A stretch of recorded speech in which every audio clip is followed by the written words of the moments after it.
Hello friends, welcome back to Anvesha channel. आज हम लोग पढ़ेंगे सठोत्री कविता। ठीक है, इस टॉपिक को हम लोग पूरे विस्तार से पढ़ेंगे। चलिए हम लोग पढ़ना स्टार्ट करते हैं।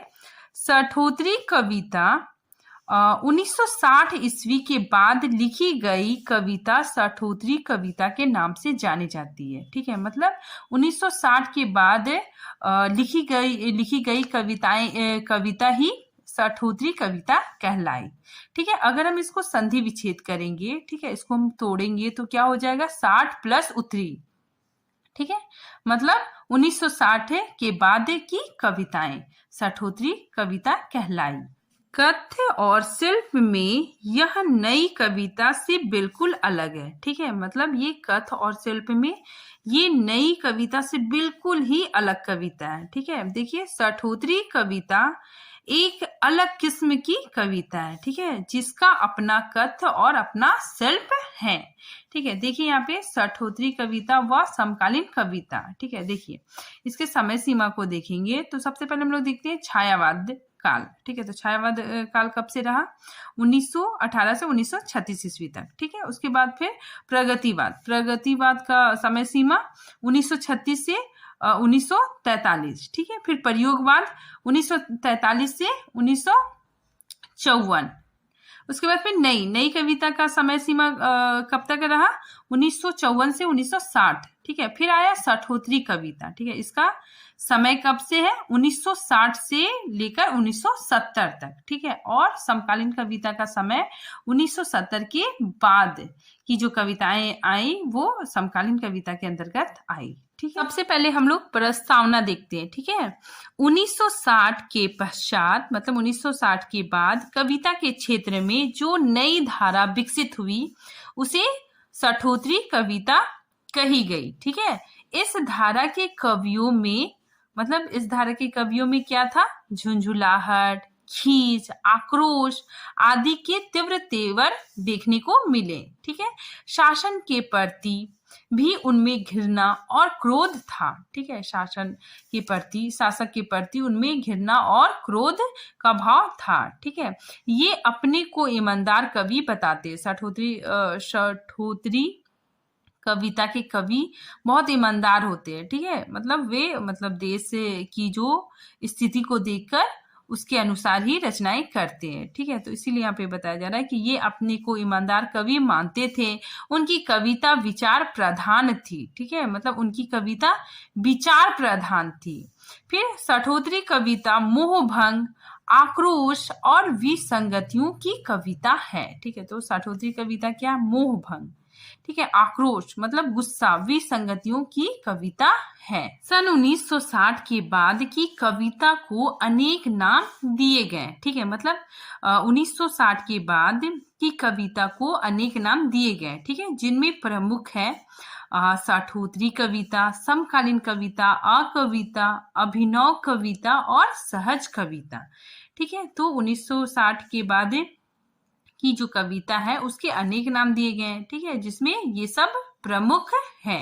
आगे देखिए, सठोत्री वर्षों में कविता में कई आंदोलन सामने आए। ठीक है, उन आंदोलनों को कई नामों से सम्मानित किया गया। उन आंदोलनों को कई नाम दिए गए। ठीक है, उन नामों में ये नाम प्रमुख है। ठीक है, तो इसमें बताया जा रहा है कि जो सठोत्री का समय था उसमें मतलब कविता के रूप में अनेक आंदोलन सामने आए। ठीक है, उसमें ये प्रमुख है। ठीक है, जैसे देखिए सूर्योदय कविता, अभिनव कविता, बीट कविता, ठीक है, अस्वीकृत कविता, अकविता, ठीक है, सहज कविता, युयुत्सावादी कविता, फिर निर्देशायामी कविता। तो ये सब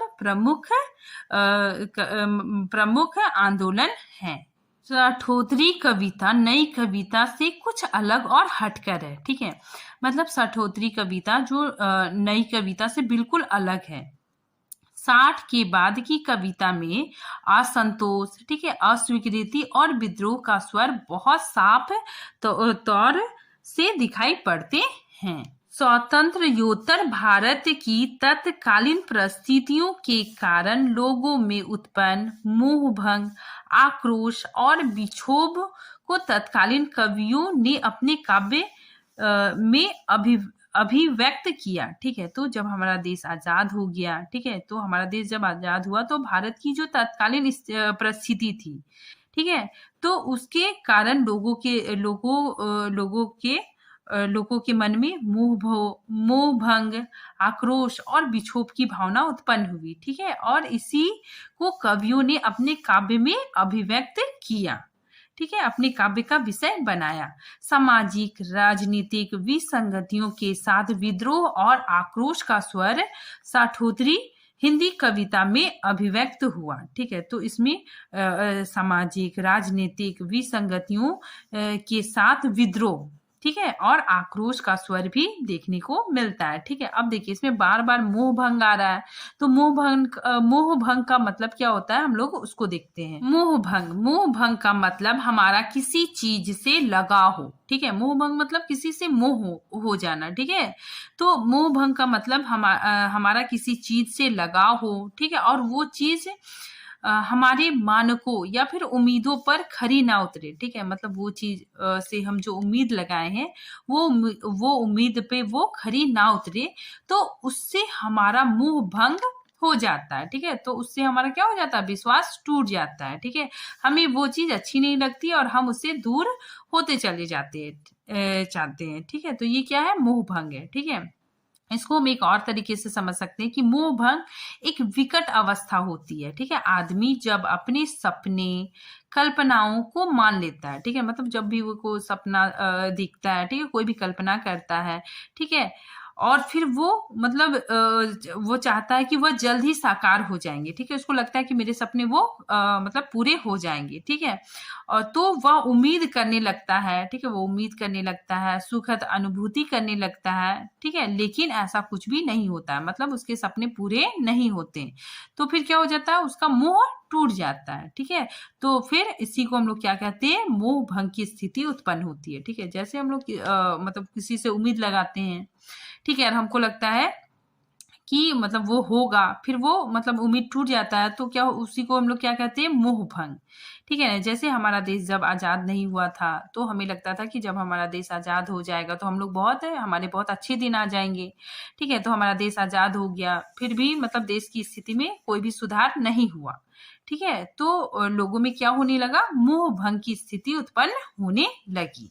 ठीक है, आगे देखिए, भारत के कवियों में इस व्यवस्था के प्रति मोह भंग पैदा होने के पीछे कुछ कारण निहित थे। ठीक है, तो भारत के लोगों में मोह भंग पैदा होने के कुछ कारण निहित थे। ठीक है, उनमें क्या क्या थे, देखिए, जिनमें पाकिस्तानी आक्रमण, ठीक है, चीनी आक्रमण, ताशकंद समझौता था। ठीक है, अंतरराष्ट्रीय दबाव, नेताओं के मिथ्यावादिता मतलब झूठे वादे करना। ठीक है, मतलब नेता लोग क्या करते थे, झूठे वादे करते थे। ठीक है, और इन बातों को मतलब झूठा जो वादा हुए करते थे, फिर उसपे खरा नहीं उतरते थे। ठीक है, तो इन बातों को का धरातल से कोई संबंध नहीं था। ठीक है, मतलब उसका सच्चाई से कोई संबंध नहीं था। ठीक है, मतलब वे झूठे वादे करते थे। ठीक है, इस तरह की बातें नेताओं द्वारा की गई थी। ठीक है, इस तरह की बातें नेताओं द्वारा की गई थी और फिर वे अपनी बातों पे खरे नहीं उतरते थे। राजनीतिक रूप से हमने उत्थान की बात सोची थी कि हमारे लोग होंगे। ठीक है, मतलब जब हमारा देश आजाद हो जाएगा तो हम लोग राजनीतिक रूप से मतलब हम लोग सोचे थे कि हमारा देश क्या होगा, उत्थान की ओर होगा। ठीक है, हमारे लोग होंगे, हमारे अपने नेता होंगे और हमारा देश ऊंचाइयों तक जाएगा। ठीक है, हमारे देश को ऊंचाइयों तक ले जाएंगे। ठीक है, मगर ऐसा कुछ भी नहीं हुआ। ठीक है, महंगाई बढ़ने लगी, बेरोजगारी भ्रष्टाचार फैलने लगा। ठीक है, अब देखिए इस काल के प्रमुख कवि। ठीक है, इस काल के प्रमुख कवि कौन कौन थे, सुदामा पांडे धूमिल, ठीक है, लीलाधर जंगूढ़ी, फिर रघुवर सहाय, उसके बाद दूधनाथ सिंह। ठीक है, नेक्स्ट चंद्रकांत देव ताले। ठीक है, तो ये प्रमुख कवि हैं। अब हम लोग देखते हैं साठोतरी हिंदी कविता की प्रमुख प्रवृत्तियां या विशेषताएं। ठीक है, सबसे पहले क्या है, मूल्यों के प्रति मोह भंग। ठीक है, यहाँ पे देखिए इस मोह भंग, ठीक है, मोह भंग मैंने बताया। ठीक है, मोह भंग के पीछे चीनी पाकिस्तानी आक्रमण, ठीक है, तस्कंद समझौता, अंतर्राष्ट्रीय दबाव, नेताओं के झूठे वादे, ठीक है, राजनीतिक पतन, महंगाई, बेरोजगारी, भ्रष्टाचार आदि प्रमुख कारण थे। ठीक है, तो इसके ये सब प्रमुख कारण थे। आगे देखिए, देश की स्वतंत्रता के बारे में भी मोह था कि बेकारी मिट जाएगी, सभी खुशहाल होंगे, ठीक है, अपना घर होगा, 2 वक्त की रोटी मिलेगी, ठीक है, अपनी सारी समस्याएं हल हो जाएगी, ठीक है, लेकिन ऐसा नहीं हुआ। ठीक है, इस मोह भंग का जिक्र करते हुए धूमिल लिखते हैं, मैंने इंतजार किया, ठीक है, अब कोई बच्चा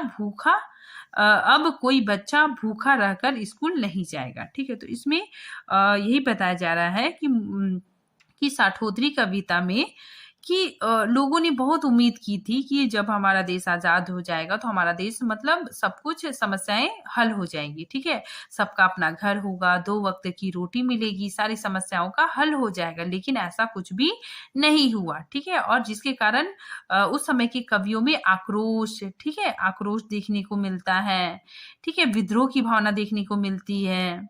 इसीलिए धूमिल लिखते हैं कि मैंने इंतजार किया, ठीक है, कि अब कोई बच्चा भूखा रहकर स्कूल नहीं जाएगा, ठीक है, लेकिन ये सब पूरा नहीं हुआ। ठीक है, देश में मतलब बेरोजगारी, ठीक है, महंगाई बढ़ने लगी, बेरोजगारी बढ़ने लगी, भ्रष्टाचार फैलने लगा, ठीक है, और देश की स्थिति और भी खराब होने लगी।